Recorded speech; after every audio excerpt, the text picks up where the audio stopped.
Okay, so just to be completely upfront and transparent, I have no earthly idea the behind the scenes of Tyler Perry's, potential contract negotiations with Viacom. This is merely speculation from what we do know. Things like number one, Paramount refusing to sell BET or the majority stake ownership for anything less than $3 billion.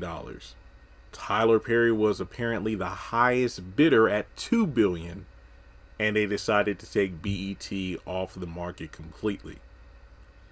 And another thing I do know is that with the Michael Blackson show, as well as the upcoming show tomorrow called Caught Up, BET Plus seems to be having more of a reduced experimental season. When I say experimental season, I mean that, oh, we have this new show idea and we want to roll out season one.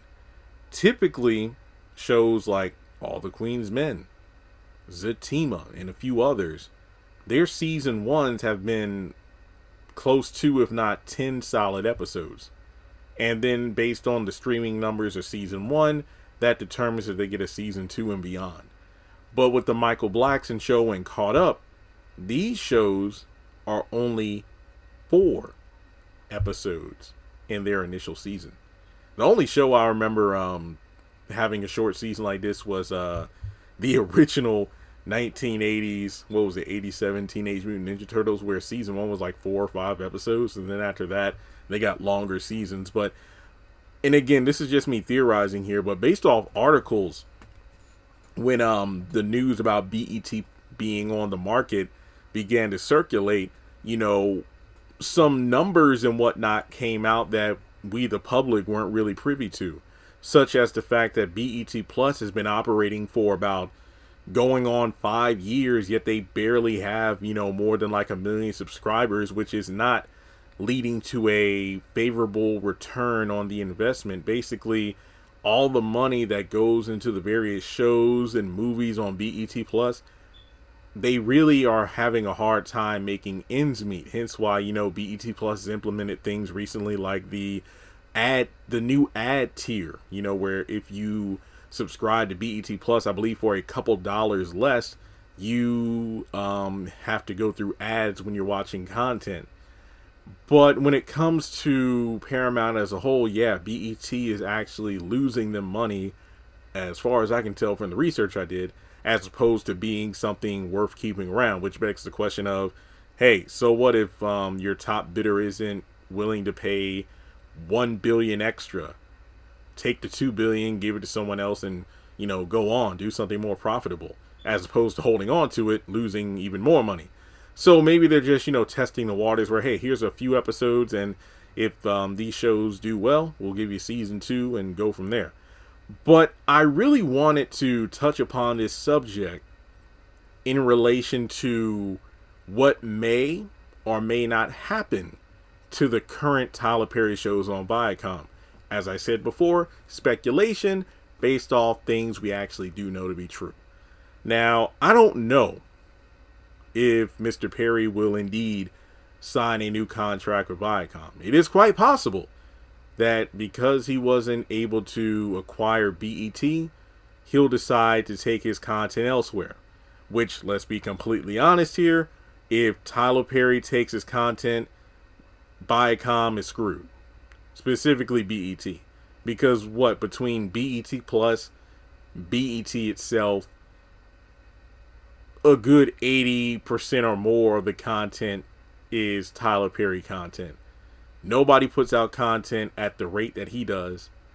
So for him to potentially walk away and go elsewhere would be detrimental to Paramount, because the thing is, if Tyler was making BET look, I'm just putting it out there because, like I said, I honestly don't know, but for them to say BET is worth $3 billion, could you make an argument that Tyler Perry is part of the reason why?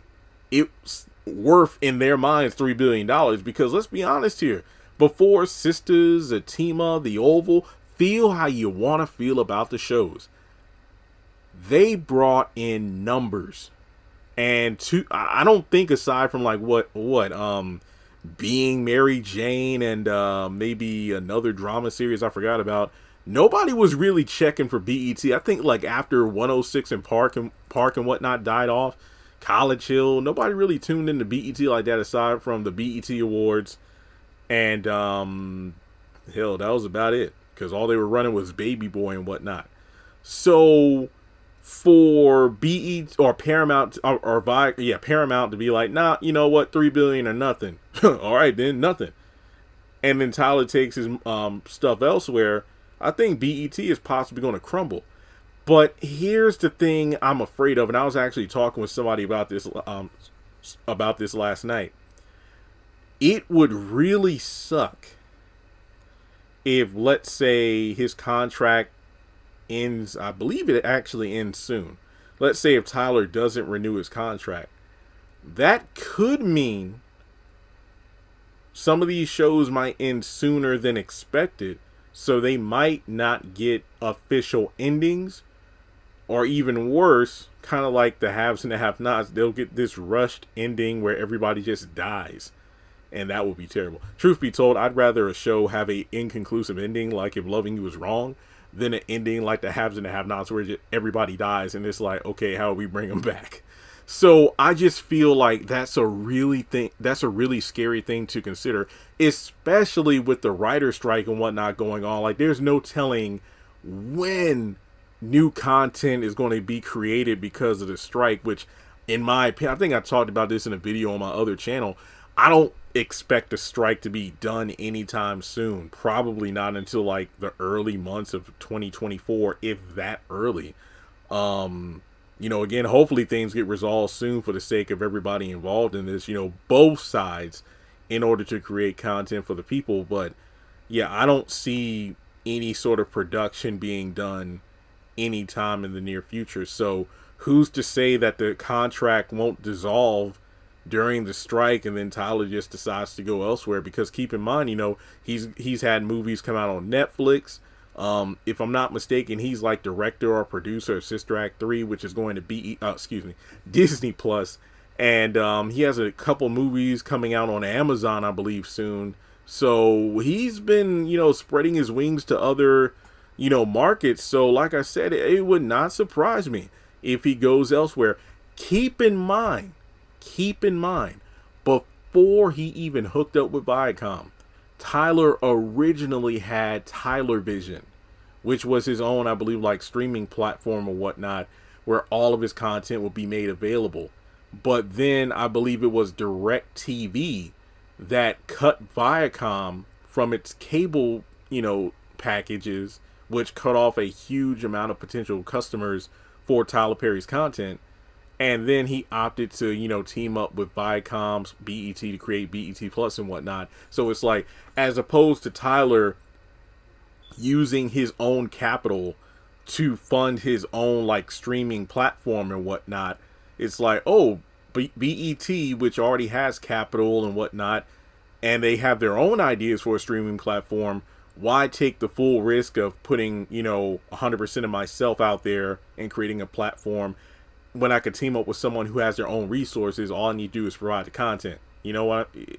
It makes a lot of sense from that perspective.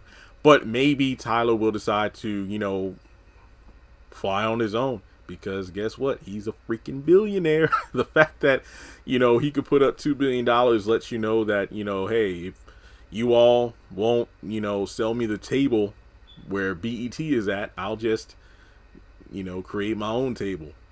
There you go. So I am fearful that if he does not sign with hey, I want Tyler Perry to do what's best for Tyler Perry, and by extension, what's best for the consumers.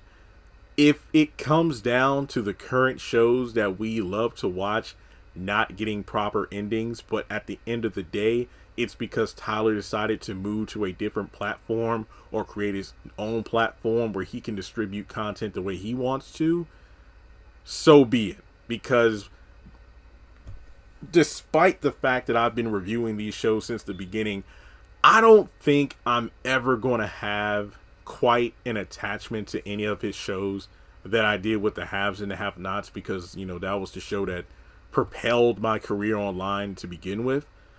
But yeah, it would suck to see some of these shows have crappy endings, but just like with the rumored reboot of the MCU after the Secret Wars movie, where they'll just reboot the entire Marvel Cinematic Universe, if Tyler Perry has to, like, you know, at the end of the Viacom era, if it's just like a fresh start for content, I'm here for it, because that will allow, you know, all the new writers and directors to come aboard. And who's to say he won't give the shows a final hurrah on his new platform or new network he's on, or continue the shows there? Who's to say?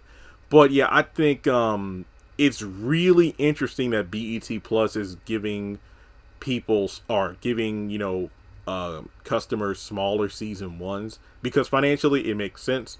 But I feel like it's an indicator that, you know, yeah, they kind of are on their last leg, and they were probably better off selling it to not just Tyler Perry, but whoever was willing to put up a lot of money to buy the platform. So all that's to say, how do you feel about it, you know, from Paramount not selling BET to Tyler Perry? What do you think this could potentially mean for his, you know, upcoming contract renewal, or, you know, declining a contract with Viacom? What do you think his next move will be, and how will the current Tyler Perry shows on Viacom potentially be affected by him walking away from Viacom, you know, as a whole? So thanks so much for tuning in, and I'll catch you all in the next video.